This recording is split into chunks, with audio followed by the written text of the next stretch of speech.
We didn't even know how to pronounce the place, so why the heck would we even choose to stay here? And quite frankly, I thought I'd made a mistake until we arrived. We'll also share all the things to do here, the prices we paid, and at the end, we'll reveal a hidden gem that we think you really want to see in Broughty Ferry.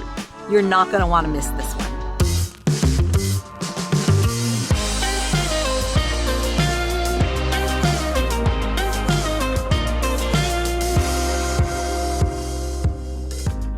Welcome back to findGinaMarie, where we share our experiences as full-time travelers and the connections we make along the way. If you're new here, hi, I'm Judy. And I'm Kevin. Welcome. So how do you pronounce it? Is it Broughty Ferry, Broughty Ferry? We were debating earlier today. Broughty Ferry, Broughty Ferry? Broughty. Just imagine B-R-O-T-T-Y. Broughty. First off, the people here are incredibly friendly. I'd almost say that in the 6 months we've been traveling, they are the friendliest people that we've met, beginning on the train to Broughty Ferry. We're shortly going to be arriving into Dundee on our service train tonight, folks. When we told the conductor we were coming to Broughty Ferry, he said, "Oh, that's lovely. I wish I could do that." The train station here is small, but it's so convenient. It's only about a 5 or 6 minute walk from where we are in our Airbnb. It's central in the town, and you can get to other places like Dundee within just 7 minutes. We've been to the train station and used it quite a bit to travel around different areas of Scotland. We also got a two-together train pass, which allows us to get discounts on our rides. It's also the oldest railway station in all of Scotland, still in operation. It's a very historic town. Now we're on our way to find our Airbnb. I hear rumor it's just a 7 minute walk. That's what it looks like. Okay. This town has a ton of small shops with cute names like Bertie's Barbershop, the Cat's Pajamas, the Book House, Fairy Potty, Sweet Pea. You get the idea. What we didn't expect is that you need reservations everywhere. The coffee shops, the pubs, the restaurants. We had no idea that this unassuming little town would be such a booming place.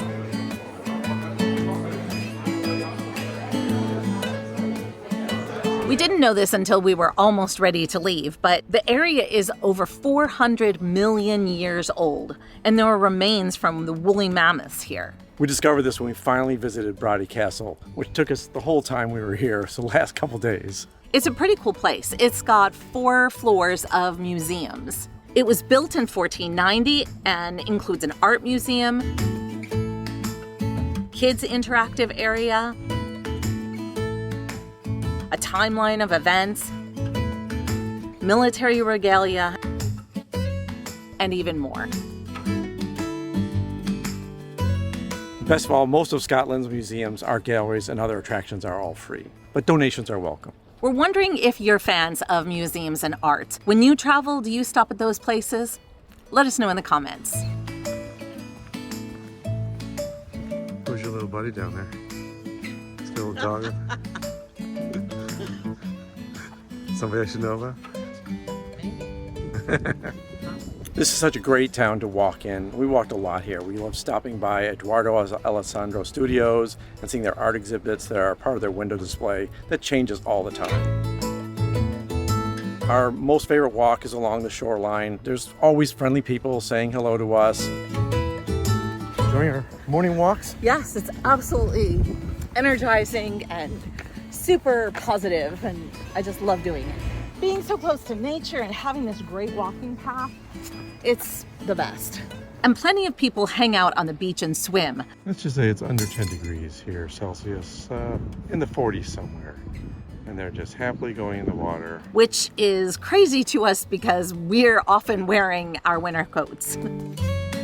What's really nice about it, there's a dedicated walking and biking path, so you don't have to compete with each other. One of the first things that we did here was to visit Dundee. Kevin has a friend here, and he took us around to explore the city. Yeah, that orientates you to where you are. Wow.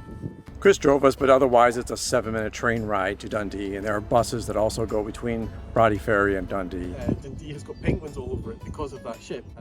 The walled city has been around since 1545. Chris also generously took us to Tensmuir Forest, which was about a 40-minute drive from Broughty Ferry.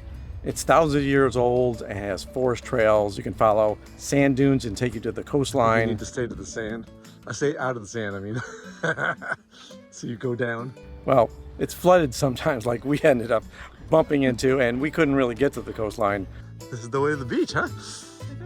Well, This that's is- misleading. This is challenging, Chris. But it was still a peaceful and calming walk nonetheless. We love a city that's focused on art, and it's very cool that there are statues everywhere. Yeah, Dundee has a bunch of statues of cartoon characters from D.C. Thompson, such as Desperate Dan or Willie, who was using a pea shooter against the statue of the famous poet Robert Burns.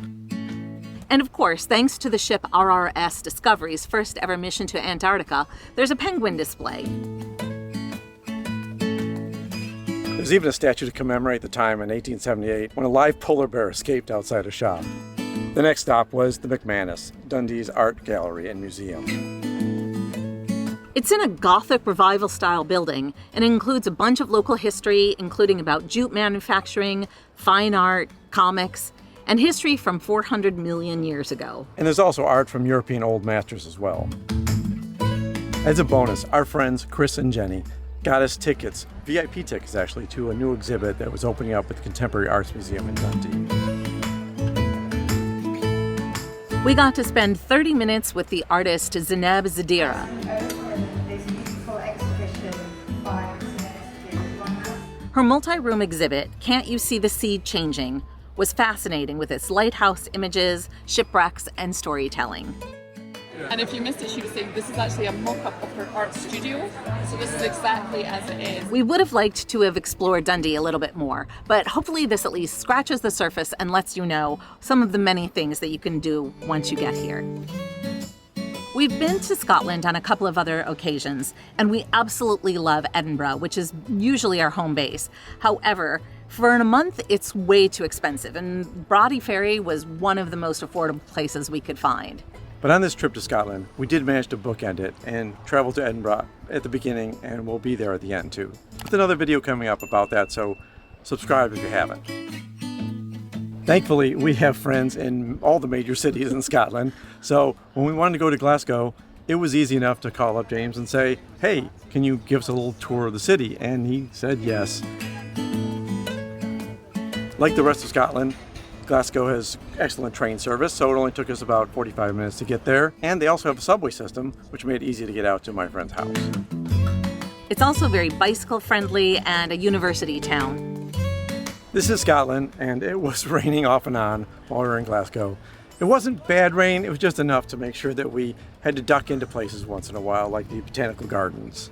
Which were lovely, and along with many other things, it was free, so it was easy to pop in and view all of the lovely flowers and plants. Now, typically this place is used for the warmth of it. When they're cold and walking around, they say, you know, we just duck in here, warm up for a little bit. We also got to visit the University of Glasgow, which is where our friends had attended college. It's like a page out of Harry Potter. You have to get good grades to get in there. But all the universities in Scotland are free to attend if you are residents of Scotland. We also made time to stop in at Kelvin Grove Art Gallery and Museum. And we got to see Salvador Dali's controversial and much celebrated Christ of St. John of the Cross, which is valued at over $60 million. And if you're a fan of Impressionists, there are paintings by Rubens, Monet, Paul Gauguin, Van Gogh, Picasso, Cézanne, Renoir, and Matisse. We can't tell you how many times people who've heard about where we were traveling said we must go and visit St. Andrews while we were in Scotland. Thankfully, there was a train, but it didn't go right to St. Andrews. So we got to Lukers, which is close by. And then there's a bus station right off the train station. Has a beautiful touch display, allowed us to pick the bus we wanted to go on. There was almost no delay getting off the train, getting on the bus, and getting over to St. Andrews. There's also a taxi stand right there, and there were taxis waiting. But if you can take a bus, it's tap to pay and everything else. You don't have to buy bus tickets in advance. We'd highly recommend it. They're great buses. And it was cheap. Although this is a huge golf town, and its golf course, is world famous, we skipped that in favor of touring with a guide all the historical sites of the city.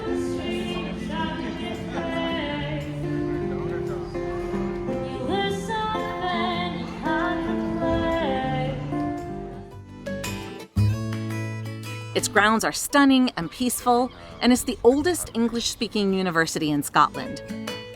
It's where Prince William and Kate Middleton met and went to university. This is one of the hardest universities to get into full stop anywhere. Our guide was very opinionated and very informative about everything. He took us along the coastline, which is breathtaking. And there's a cathedral there which was built between 1158 and 1318. It's in ruins now, but it's still amazing to see. Pilgrims came here in droves to see the remains of St. Andrew, one of the 12 original apostles, but it's also the time of the Black Death, so pilgrims had to be monitored for disease before they could enter the walled city.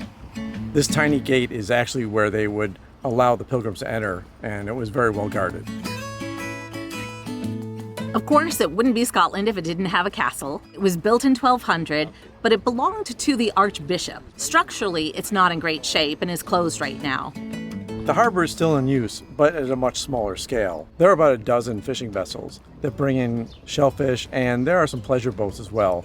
But in its heyday, there was over 50 vessels that used to dock here. There also were people swimming on the cold day we visited. He said, that's a swimming pool.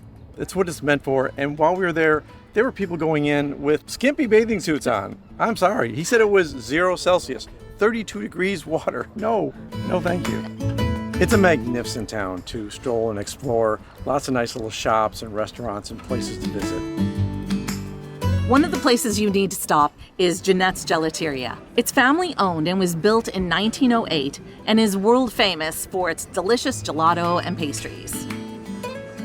So I don't know what we were thinking, but when I made this reservation for mid-April through mid-May, I thought the weather would be a little more spring-like. And I think people think that it actually is, but I'm here to tell you we wore heavy winter jackets most of the time we were here, and it rained a couple of times nearly every week. It was cold enough that we had the heater on in our apartment, and the Airbnb owner, when he walked in, he's like, "Ooh, it's hot in here."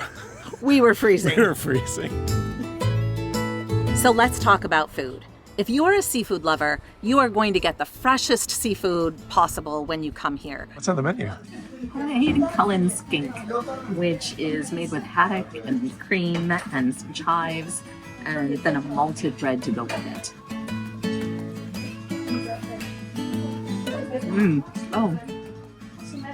Yeah, potatoes, really tasty.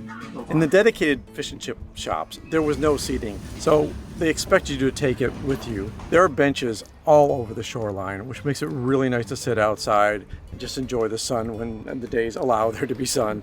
And the fish and chips are often handy to walk down to the Tay and just sit there and enjoy your meal. If you're a dessert person, there is a delicious sticky toffee pudding with ice cream.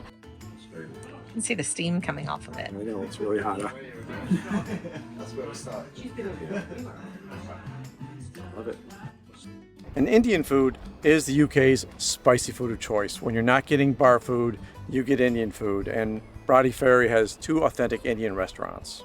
One of the places that we went to when we were in Dundee is Nando's. And it's sort of a fast food, sort of sit-down Portuguese chicken restaurant, originally from South Africa. And since it's legendary in the UK, we had to try their signature peri-peri chicken, which was quite delicious. The hidden gem that we had talked about earlier is a little place called Iced Gems, and it is the cutest, homiest little bakery cafe you'll ever visit. The cappuccinos were wonderful, and for those of you who donated cappuccinos to us, this is where we drank them. Thank you so much for that. But let's not kid ourselves. We came here also for the scones, which are fresh baked daily, and the shop owner, Nikki, has unique varieties every day. Cappuccino is delicious and hot with a little bit of chocolate sprinkle on top. There is the cutest little cookie that comes with it. And their scones are incredible. Today's is with almonds and mixed berries and clotted cream and jam. And I have a cherry one with just jam. I'm skipping the clotted creams. And every so often, Judy was pushing me to take one home, just in case I wanted to have it later in the day. They were so delicious. The decor is adorable. People make reservations to get in, but we fortunately were always able to get a seat when we arrived. This is the place not to miss. Fellow customers got to know us and welcomed us, and we shared laughs there every day. And if you're a dog lover, you could take your dogs in there and they have little treats for them too. So it's just one of those places where we looked forward to it every morning as our stop. So how much did we spend while we were here? To give you just an idea of some of the costs we incurred, our Airbnb for a month, which is only steps from the Firth of Tay, was $1,614.40. That's $53.81 a night, which actually was the most expensive stay that we've incurred while we've been full-time travelers. We also had use of bicycles that were in a shed in the back if we wanted them. We never actually got a chance to use them. But our host was also super nice. The two together rail pass that we used was only $39. It did save us about 15 to 30% on every ticket. The train we took to Glasgow was £58. Trains to Dundee were only £2. The bus from Lucas to St. Andrews is £8.60. This was one of the rare occasions where we sent our laundry out for wash and dry, and that was only £17 for everything we own. We also took advantage of the haircut places in town, and my haircut was only £14. And my haircut in color was £97. And cappuccinos with a scone to share is £8.40. And people actually are referring to them as scone versus scone here. Pizza was £12. We got a pepperoni pizza from Pizza Revolution. It was actually called... You want a pizza me, tough guy? When you're going out for fish and chips, the fish costs £6.10, and if you get the chips with it, it's called supper. So that's £8.70. Our Indian food at Bombay Joe's with samosas, a glass of wine, 2 entrees, rice, and cappuccinos cost £65.20. And the stuffed haddock and mash, smoked salmon salad, a strongbow on tap, homemade ice cream, and a pair of cappuccinos at the lovely Ship Inn, built in 1847, was only £49.70. We hope you get to visit here, and I hope you enjoy Broughty Ferry as much as we did. If you've enjoyed this episode, please give us a like. And we would love to have you subscribe if you haven't already. It really helps our channel. We're trying to grow our community, and we would love to have you join us. And check out findingGinaMarie.com, where you can read Judy's journal, all the details about all these trips we're taking. Until next time. Until next time. Dead leg. I know. Don't lock your knees. I almost passed out a second ago.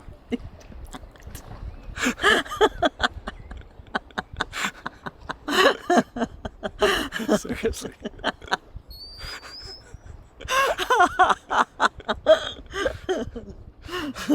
Okay.